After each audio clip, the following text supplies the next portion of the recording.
خب الحمدلله رسیدیم به داستانی دیگه و سیمایی دیگه از سیمای یاران رسول خدا صلی الله علیه وسلم، بانوی بزرگواری از صحابیات عصر رسول خدا صلی الله علیه وسلم، کسانی که متاسفانه ما خیلی از اسامیشون رو نمیدونیم. خود من همینجوری، من که خب در اون سطح علما و متخصصین نیستم، اما متاسفانه جامعه ما از سیما و حتی از اسامی این بزرگواران غافل هست.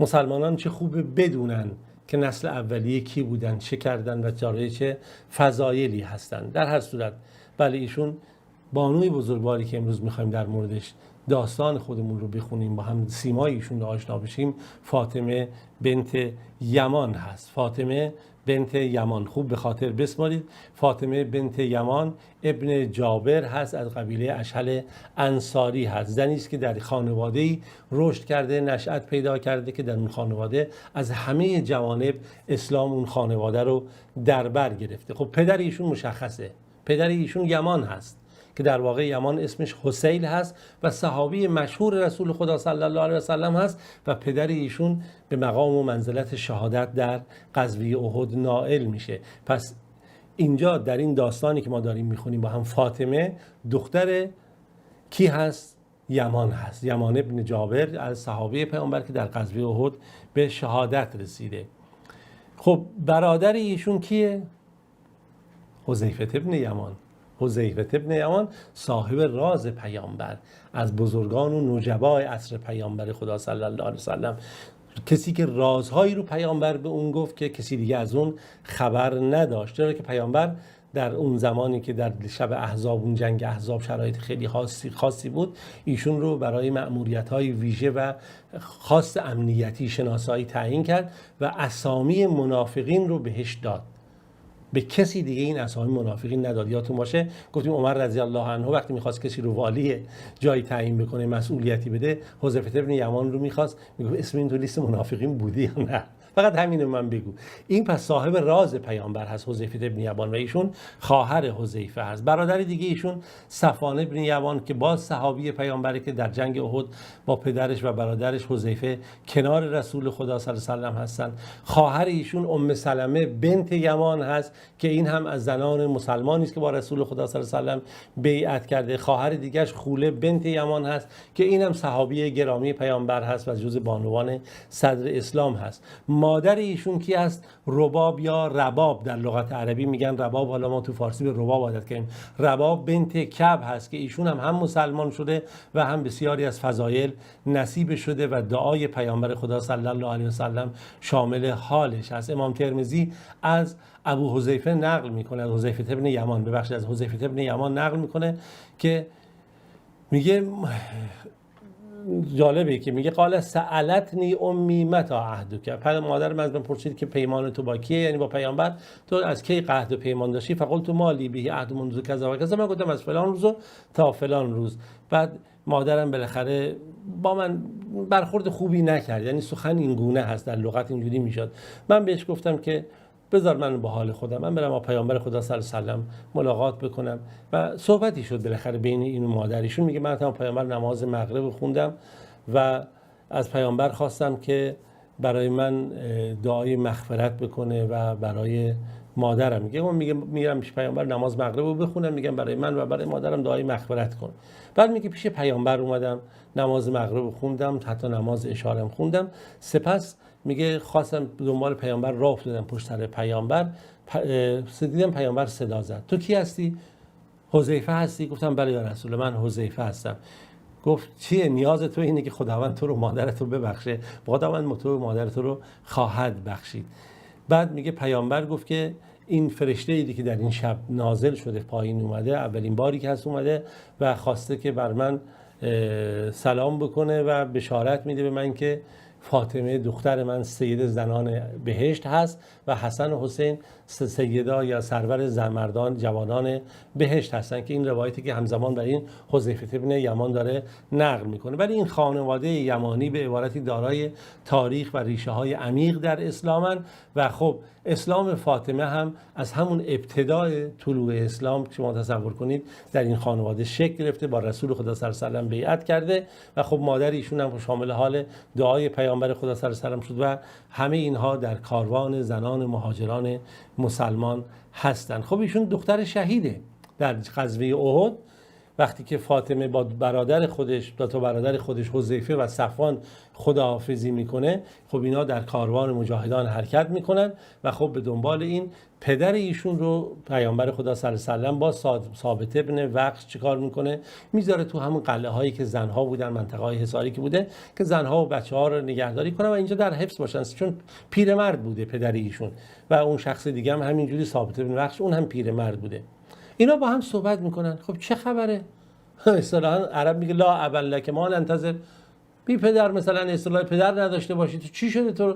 چرا ما اینجا بخوایم منتظر بشیم اونها دارن جهاد میکنن به شهادت میرسن؟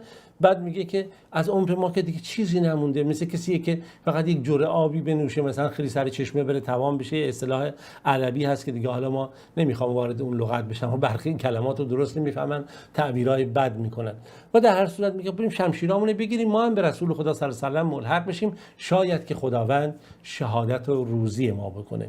در هر صورت دو تا شمشیراشون رو به دست میگیرند و اینها هم وارد میدان جنگ میشن. اما مسلمانان اینها رو شناسایی نکردن، چرا که خب شرایط میدان جنگ بود، گویا که خب در میدان جنگ بالاخره مسلمان ها مشرکان نحوه شناسایی همدیگر رو داشتن. حالا چگونه بود؟ این دو نفر که وارد شدن بدون برنامه‌ریزی وارد میدان جنگ، خب طبیعتا شناسایی نشدن. خب یکی از اینا ثابت ابن وقش رو مشرکان کشتن، اما یمام افتاد در بین شمشیرهای مسلمانان و اونا کشتنش و نشناختن. حذیفه یه دفعه پدرش رو دید، فریاد زد پدر من پدر من، و دیگه خب ایشون پدرش به شهادت رسید. حذیفه گفت یغفر الله لکم و هو ارحم الراحمین، خدا شما رو ببخشه، شما خداوند بخشنده ترین بخشندگان هست. پیامبر خواست که دیگه این یمان رو بده پدر حذیفه رو، و حذیفه گفت من این رو صدقه میکنم بین مسلمان ها یا رسول خدا صلی الله علیه و سلم. همین رفتار حذیفه خب خانواده یمان سبب شد که اجر و منزلت اینها نزد پیامبر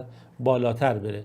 خواهرش هم خب در جایگاه خودش وقتی نگاه میکنیم، فاطمه دارای موقعیت و شخصیت خاصی، وقتی خبر استشهاد یا مرگ پدرش رو براش آوردن و گفت من راضیم به رضای خدا، و زبان حال ایشون این بود که تا وقتی که رسول خدا صلی الله علیه و سلم سالم هستند و به ایشون آسیبی نرسیده، هر مصیبتی بر ما آسان و گوارا هست. در هر صورت کتب سیر و تاریخ نقل میکنن که حذیفه یمان خواهرانی داشت و برادرانی داشت که اینها بالاخره پیامبر رو درک کردن. نقل شده از خواهر حذیفه، ابن سعد نقل میکنه، میگه خطبنا رسول الله صلی الله علیه و سلم، رسول خدا برای ما سخنرانی کرد، گفت یا معشر النساء الیس لکن فی الفضه ما تحلین، شما میدونید داستان این نقره و طلایی که برای خودتون آراسته میکنین به اون چیه؟ و جز اینی که شما اگر اینها رو ظاهر بکنید، طلاها رو به چشم دیگران برمی، که امروز می‌بینیم چشم هم چشمی، طرف طلا میخره گردنش طوری میکنه که ببینید چقدر طلا داره، علنگاشو جرینگ میکنه. به این صورت میدونید که اگر این کارو بکنید به خاطر این عذاب میشید. میگه بعد از اون زنها سعی میکردن آستیناشون بلند میگیرن تا این طلاها و جواهرات و بالاخره اینهایی که دارن دیده نشه. و خب خواهر حذیفه هم همین که فاطمه باشه، فاطمه بنت یمان هم باشه، خب قهرمانی است که اینجا در این صحنه ها حضور داره و خب ایشون هم در روایت از پیامبر صلی الله علیه و سلم خب مواردی از ایشون نقل شده. فاطمه بنت یمان خب از همین زنانی که گفتیم که روایت پیامبر از پیامبر خدا صلی الله علیه و سلم روایت نقل میکنه، از برادر خودش نقل میکنه، ابو عبیده ابن حذیفه، ابو عبیده ابن حذیفه ابن یمان که برادر پسر صاحب سر پیامبر باشه، و دیگران خب از باز از فاطمه بنت یمان روایت نقل میکنن. میگن که نقل شده فاطمه بنت یمان به دیدن پیامبر خدا صلی الله علیه و سلم رفت در همون بیماری که دیگه پیامبر به سبب اون از دنیا رفتن، و ایشون این گونه نقل میکنه این دیدار خودش رو برای پسر برادر خودش، برای پسر ابو حذیفه. میگه رفتیم پیش رسول خدا صلی الله علیه و سلم با تعدادی از زنان و پیامبر در شرایط خیلی سختی بود، درد و بیماری بهشون غلبه کرده بود، قطرات عرق و اون حرارت و تب بر ایشون سرازیر بود، یعنی شرایط خیلی دردآوری سختی داشتن، کاملا مشخص بود دارن ایشون سختی میکشن، حالت تب بالا و گفتم قطراتی که از تب و اینها بر سر صورتشون جاری بود. من گفتم یا رسول الله، فقلت یا رسول الله لو دعوت الله عز وجل یکشف عنک، کاش که خدا رو میخوندی تا خداوند به دعای شما این سختی و درد رو از شما دور بکنه. رسول خدا صلی الله علیه و سلم فرمودن ان اشد الناس بلاء الانبیاء، بیشترین سختی ها رو پیامبران میکشن. ثم الذین یلونهم، سپس کسانی که در رتبه بعد از پیامبر هستن. ثم الذین یلونهم، اونهایی که باز در رتبه بعدتر قرار میگیرن. ثم الذین یلونهم، یعنی هر کسی هر چقدر پیامبران نزدیکتر هست یا در این ارتباط است، بیشترین سختی ها و زجرها رو میکشه. ایشون در هر صورت فاطمه بنت یمان هم یکی از همون فاطمه های عصر نبوت هست که در نزد پیامبر دارای مقام و منزلت هست و ایشون هم بالاخره به این مقام خدمت به پیامبر و دین اسلام چیکار شد؟ نائل شد و بهره مند شد و از شخصیت هایی است که خداوند در مورد اونها نقل میکنه کسانی که ایمان آوردن، عمل صالح انجام دادن، اینها بهترین انسان ها و مخلوقات هستند. پاداش اینها در نزد پروردگار باغها و بهشت هایی است که به صورت جاودان در اون قرار میگیرن. خدا از اونها راضی شد و اونها هم به خاطر این رضایت به خوشنودی رسیدن که دیگه نه اعتراضی نه هیچی، به یک حالت تعادل و خوشنودی کامل رسیدن و این میگه خاص اون اهل ایمانی که واقعا از پروردگارشون راضی بودن. خب داستان فاطمه بنت یمان قسمتی از سیرت کوتاهی که حداقل به دست ما رسیده در اینجا به پایان رسید. امیدواریم که همه این گونه که صحابه پیامبر از بهترین نعمت‌ها بهره مند شدن، همه بانوانمان، دختران ما، مادران ما، همسران ما از این فضیلت بهره مند بشن. تا روز دیگه و داستان دیگه در پناه خدای مهربان باشید. خدایار و نگهدارتون باشه.